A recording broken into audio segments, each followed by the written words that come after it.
আসসালামু আলাইকুম এভরিওয়ান। আজকে আমি আপনাদের সাথে একটা স্ট্রবেরি ফ্লেভারের ভিনটেজ কেকের ডেকোরেশন দেখাবো। স্ট্রবেরি কেকের রেসিপিটা আমি আজকে শেয়ার করব না, আজকে আপনাদের সাথে আমি জাস্ট কেকের ডেকোরেশনটা দেখাবো। এটা আমি একটা পেজের ডিজাইন দেখে ইন্সপায়ার হয়ে কেকটা তৈরি করেছি। তো চলুন শুরু করা যাক। প্রথমে আমি স্ট্রবেরি স্পঞ্জ কেক নিয়ে নিয়েছি, এর মধ্যে আমি সুগার সিরাপ দিয়ে দিচ্ছি এবং ভ্যানিলা ফ্লেভারের ক্রিম দিয়ে দিচ্ছি এবং স্ট্রবেরি ফ্লেভারের ক্রিম দিয়ে দিচ্ছি। স্ট্রবেরি ক্রিমটা যখন আপনারা তৈরি করবেন, হোয়াইট বেসে যখন ক্রিমটা আপনারা রাখবেন, সেক্ষেত্রে কখনোই আপনারা ইমালশন ইউজ করবেন না, আপনারা এসেন্সটা ব্যবহার করবেন। এসেন্স ব্যবহার করলে হুইপ ক্রিমটা হোয়াইট কালারেই থাকবে, এর মধ্যে কোনো শেড আসবে না। কেকটাকে আমি ক্রাম কোটিং দিয়ে ফ্রিজে রেখেছিলাম 15 মিনিটের জন্য। এরপর আমি ক্রিম দিয়ে ফাইনালি কেকটাকে কোট করে নিব। এর জন্য প্রথমে ক্রিমটাকে আমি পাইপিং ব্যাগে ভরে নিয়েছিলাম, এরপর কেকের গায়ে লাগিয়ে প্যালেট নাইফের সাহায্যে ফিনিশিং এনে নিচ্ছি।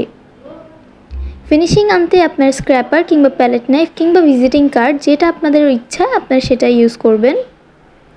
রেডম্যানের ইয়েলো ফুড কালারটা দিয়ে আমি পুরো কেকটাকে ইয়েলো কালার করে নিয়েছি।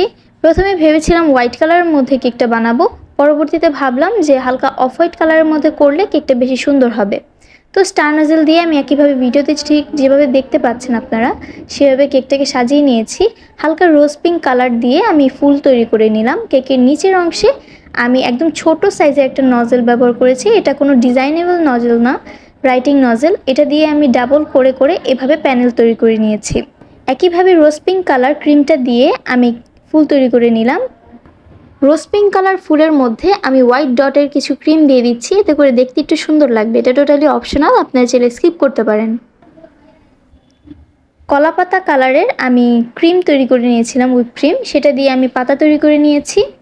কেকের ডেকোরেশন মোটামুটি কমপ্লিট। কেকের উপরে আমি হ্যাপি নিউ ইয়ার লিখে নিলাম। কেকটা কেমন হয়েছে অবশ্যই আমাকে জানাবেন, কোনো প্রশ্ন থাকলে সেটাও কমেন্ট সেকশনে জানাতে পারেন। আজকের মতো বিদায় নিচ্ছি, সবাই খুব ভালো থাকবেন, আমার জন্য দোয়া করবেন। আল্লাহ হাফেজ।